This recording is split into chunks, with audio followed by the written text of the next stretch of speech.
G'day everyone, Saxon here. One of the benefits of holistic management and the benefits of putting your stock together in a small place for a short time as opposed to a few stock over a large plot of land for a long time is you get herd effect and animal impact. Now this is sort of just after midday here in Dimbang Gombe, and the herd has just finished its midday rumination period. So they sit down in the middle of the day, the heat of the day, they sit down, they ruminate, they chew their cud, and they have a break. Now, one of the side effects of this is that there's a high amount of animal impact in a small area. So what do I mean by that? I mean specifically dunging and urination. Now, natural herds do this as well. They're natural herds, they move together, and so conversely their dung and urine and animal impact follows right behind. Now, why is this important? Well, because when you move animals, you move more than just the animals. There's other things that come along with that. And so as we can see here, all these dung piles are really close together. And so that's going to help one friend of ours in particular, and hopefully I can find him because he was just here. He was nice and big and buzzing around. And if you can guess what it is, it's the dung beetle. Now where is it? I had him here before. He was one of those big hooers. Came in like a double-decker bus.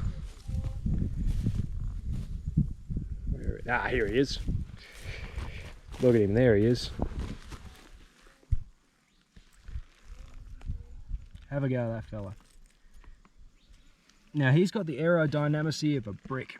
Look at him, there he is. So he's not particularly well designed to fly, and that's by design because they're not supposed to fly that far. Okay, so in nature the dung beetles would follow the herds. Okay, so they didn't have to be well designed. They knew where they were going next because they'd smell the herd and they'd go there, and they'd be like what we can see here, hundreds of dung hills. So they can just land here pretty much at random, and they know they're going to find a feed, they know they're going to find some dung to go into. If we have a set stocking situation where there's a few cattle over a very large area, that's going to make finding those dung pats really difficult for those animals, for these dung beetles, and for a bunch of other things that will feed on them, like the worms. So if you've got them far apart, it's going to be very difficult to find them, and you're just not going to have them really. I mean, not the big ones. They're gonna die. They're gonna not be able to find any more food. So one of the benefits of keeping them together is you're encouraging that particular part of the ecosystem to function.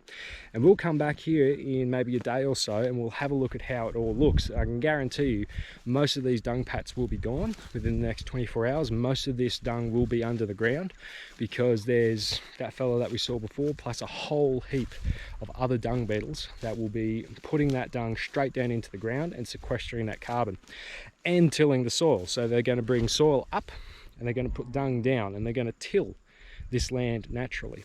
So yeah, when you move cattle, you move more than just cattle. You move the animals, you move the dung beetles, the birds, the worms, the nutrients, and you make the ecosystem function correctly. So anyway, thanks for that. Hope you enjoyed.